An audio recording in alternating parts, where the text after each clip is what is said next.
Muy buenos días, que Dios les bendiga. Les doy la bienvenida a un nuevo video para hablar sobre las similitudes entre los cuatro evangelios. Vamos a dar gracias al Señor. Padre, te damos las gracias por este nuevo día y este nuevo video para aprender más de tu palabra. Háblanos y enséñanos acerca de todo lo que vamos a escuchar en el nombre de Jesucristo. Muchas gracias. Amén. Muy bien, hoy vamos a hablar acerca de las similitudes entre los cuatro evangelios y un último repaso de los mismos.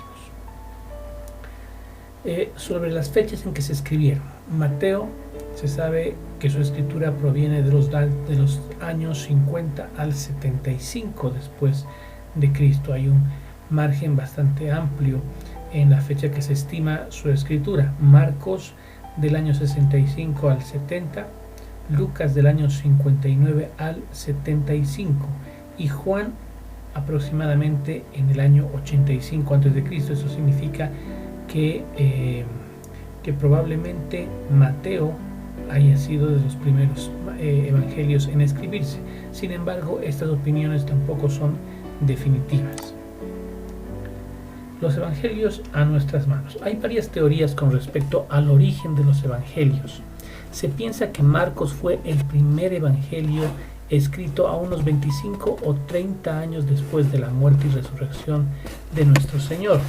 Vale decir que las fechas que veíamos en una anterior diapositiva tampoco son definitivas. De acuerdo a otras teorías, Marcos habría sido el primer evangelio en escribirse.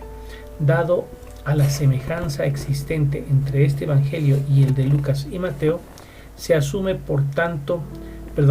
que tanto Mateo como Lucas tuvieron acceso a los escritos de Marcos. Cierto o no, la realidad del caso es que no se puede negar la similitud. Por esta razón, estos tres evangelios fueron denominados sinópticos. ¿Qué significa sinópticos? Ver juntos, se puede ver paralelamente. Juan fue el último evangelio en escribirse.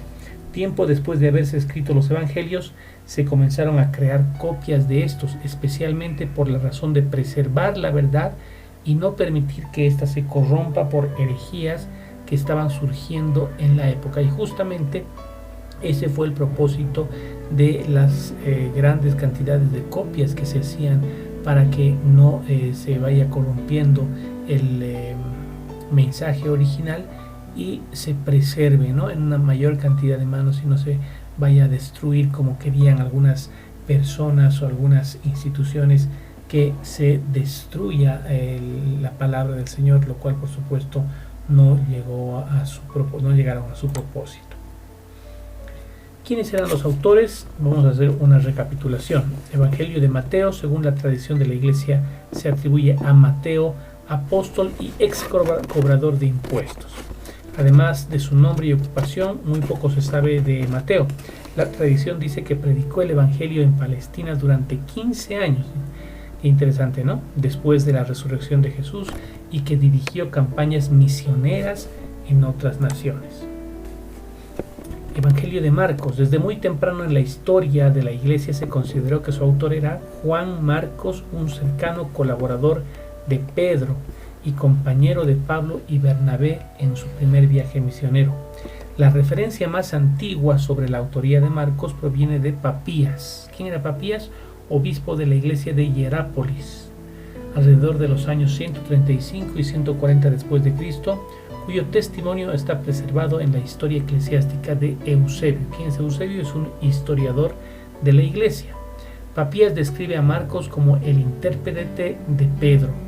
A pesar de que la iglesia primitiva era muy cuidadosa al sostener la autoría apostólica de los evangelios, los padres de la iglesia atribuían firmemente este evangelio a Marcos, quien no era un apóstol. Lucas. Tanto el estilo como el lenguaje del evangelio de Lucas y los hechos de los apóstoles ofrecen suficiente evidencia de que la misma persona escribió las dos obras. Por eso dice en Hechos capítulo 1 versículo 1, en el primer tratado, ¿no? O sea que el mismo Lucas hace referencia al evangelio como si fuese su primer tratado. Como dice aquí, parece ser una referencia al tercer evangelio como si fuera el primero de una serie de 2 volúmenes y la dedicatoria a Teófilo también constituye un fuerte argumento en favor de una autoría común. La tradición de la Iglesia atribuye unánimemente estas dos obras, o sea, vale decir el Evangelio de Lucas y Hechos de los Apóstoles, al médico Lucas, compañero cercano de Pablo.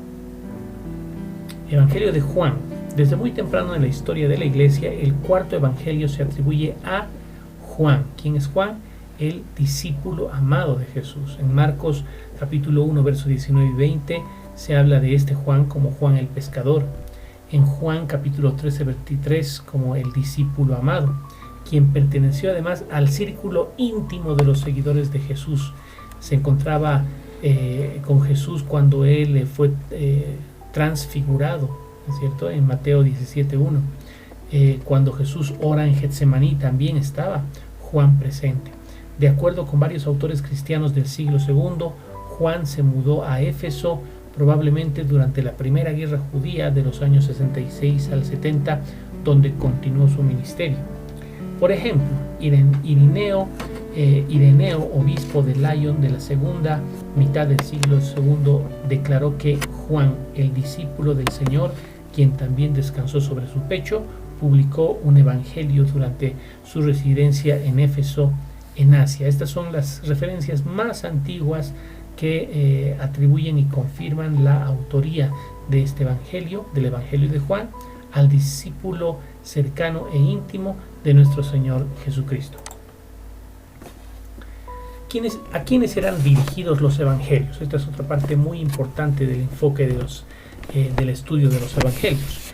Habíamos dicho de que Mateo está dirigido a los judíos, porque en su escritura se emplean varias citas que solamente conocen o conocerían los judíos, ¿no? Por otra parte, habla de genealogías que confirman que el Mesías Jesús viene del linaje de David, y esto también solo le correspondía a los judíos conocerlo. Por tanto, Mateo es un evangelio dirigido a los judíos, ¿no? Marcos amplía su audiencia a Roma, ¿no? A la audiencia gentil romana, ya que enfatiza el lado de servicio de la vida de Jesucristo, que se encontraba en el pueblo romano, haciendo muchos milagros entre todo el pueblo. Muy bien, Lucas dirige su evangelio tanto a judíos y gentiles por igual. Estaríamos hablando de los griegos de aquel tiempo. Y finalmente el evangelio de Juan está dirigido a los cristianos de la provincia de Asia, actualmente Asia Menor. Entonces, recapitulando, Mateo se dirige a los judíos, Marcos a los romanos, Lucas a los griegos y Juan a los cristianos de el Asia Menor, y obviamente a nuestras vidas de una manera muy especial y espiritual. Impacto de su contenido. Mateo intenta presentar a Jesús no solo como el Mesías, sino como el Hijo de David, y elabora esta verdad de manera que pudiera ayudar a los cristianos en sus controversias con los judíos. Se le otorga mayor atención al cumplimiento de las profecías del Antiguo Testamento. Esto es muy importante, ya que Mateo hace énfasis en el cumplimiento de las profecías del Antiguo Testamento en la persona de Jesucristo, para confirmarle a la audiencia judía que Jesús es la realización de lo que los profetas del Antiguo Testamento hablaron. Marcos, su autor, pone poco énfasis en la ley y las costumbres judías, pero cuando las alude siempre las explica a los lectores. Interesante, ¿no? ¿Por qué? Porque esto no era dirigido a los judíos sino a los romanos, entonces requería una explicación. Marcos dirige a sus lectores hacia la cruz de Cristo, donde pueden descubrir el sentido y la esperanza de un sufrimiento a causa de las persecuciones. Esto lo podemos ver, por ejemplo, en el capítulo 7, versículos 1 al 23. Trasfondo de Marcos. En el año 64 después de Cristo, Nerón, el emperador Nerón, acusó a la comunidad cristiana de prender fuego a la ciudad de Roma, y con ese pretexto instigó una fiera persecución en la que perecieron Pablo y Pedro. Qué terrible, ¿verdad? Pues en medio de una iglesia perseguida, viviendo constantemente bajo amenaza de muerte, Marcos escribe las buenas nuevas. Qué lindo. Claramente quiere que sus lectores saquen fuerzas de la vida y del ejemplo de Jesucristo. Esto es muy importante. Jesucristo siempre se muestra en el Evangelio de Marcos como un ejemplo del verdadero y perfecto servicio que uno puede hacer por su prójimo. Lucas, su autor le da énfasis a la universalidad del mensaje cristiano. Lucas suprime mucho material que es estrictamente judío, pero por otro lado también destaca las raíces judías de Jesús. Se presenta a Jesús no como un verdadero Mesías judío, sino como el Salvador del mundo. Esto es muy importante, ya que Lucas abre el mensaje para que se conozca en el resto del mundo, como el Salvador del mundo. Su propósito al escribir el Evangelio es presentar por orden las cosas, ¿no? Como dice en Lucas capítulo 1, verso 3. Lucas presenta cronológicamente su contenido, y esto es algo característico de un historiador como lo es Lucas. Aunque el Evangelio se dirige especialmente a un individuo, Teófilo, aparentemente alguien de alta posición social, a la vez intenta ofrecer a todos los creyentes la seguridad de que el cristianismo no es uno de los muchos sistemas especulativos a la búsqueda de valores teológicos o éticos, sino un movimiento vinculado a un acontecimiento histórico. Esto es muy importante, ¿no? Un acontecimiento histórico, un acontecimiento que tiene evidencias, un acontecimiento que es comprobable, ¿no? Y eso es lo que enfatiza y de esta manera impacta el contenido del Evangelio de Lucas. Juan, en un sentido amplio, Juan escribió el Evangelio para proveer a los cristianos de la provincia de Asia, ahora Asia Menor, de un conocimiento completo de la vida y el ministerio de Jesucristo. Más específicamente escribió para conducir a sus lectores a una fe sólida. Qué interesante, ¿no? Por eso se refiere a los cristianos, está dirigido a los cristianos, sobre la base de las palabras y las obras de Jesús, y con el propósito de que tuvieran vida en su nombre. Miren lo que está escrito en Juan capítulo 20, verso 31, versión Reina Valera 60. Pero estas se han escrito, o sea, estas cosas, estas palabras, se han escrito para que creáis que Jesús es el Cristo, el Hijo de Dios, y para que creyendo tengáis vida en su nombre. Eso es lo que manifiesta este versículo del Evangelio de Juan. Forma de presentar a Jesús. Mateo presenta a Jesús como Rey. Mateo 16:16 es uno de los versículos representativos que dice: respondiendo Simón Pedro dijo: tú eres el Cristo, el Hijo del Dios viviente. O sea, el Cristo, el Mesías, en otras palabras, ¿no? El Mesías, el Rey. Marcos presenta a Jesús como siervo. Miren, otra faceta. Jesús Rey, ahora Jesús siervo. Qué interesante, ¿verdad? Marcos 10:45. Porque el Hijo del Hombre no vino para ser servido, sino para servir y para dar su vida en rescate por muchos. Lucas presenta a Jesús como el Hijo del Hombre. Lucas 19:10 dice: porque el Hijo del Hombre vino a buscar y a salvar lo que se había perdido. O sea, Lucas presenta a Jesucristo en su forma humana, vale decir, con sus características que nos identifican, ¿no? Que identifican a cualquier hombre que vivió, que sufrió, que fue tentado, pero que venció a la tentación y finalmente a la muerte por su obediencia. Y finalmente Juan presenta a Jesucristo como el Hijo de Dios. Juan 20:31 nos dice, ¿no? Estas cosas se han escrito para que creáis que Jesús es el Cristo, el Hijo de Dios, y para que creyendo tengáis vida en su nombre.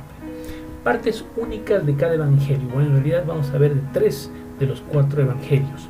Marcos no contiene ninguna genealogía ni relato sobre el nacimiento o el ministerio temprano de Jesús en Judea. Efectivamente, Marcos no coloca genealogías, ya que se puede decir que la genealogía de un siervo no tiene mucha importancia, ¿verdad? Y Marcos justamente presenta a Jesús como un siervo. Lo contrario a Mateo y Lucas, porque Mateo y Lucas sí ofrecen la genealogía de Jesucristo. Lucas no incluye el pronunciamiento de condena de Jesús contra los escribas y fariseos, que está en Mateo, ni la discusión en torno a la tradición judía. Tampoco incluye las enseñanzas de Jesús en el Sermón del Monte, que tienen directamente que ver con la ley judía. Juan, algunas de las diferencias entre el Evangelio de Juan y los sinópticos son: en lugar de las familiares parábolas, Juan incluye largos discursos, y en vez de los muchos milagros y curaciones de los 3 evangelios sinópticos, Juan utiliza 7 milagros cuidadosamente seleccionados, conocidos como señales. Y este es el cuadro comparativo que hemos hecho el día de hoy entre los 4 evangelios. Muchas gracias por su atención, que Dios les bendiga y nos vemos el día de mañana con un nuevo video.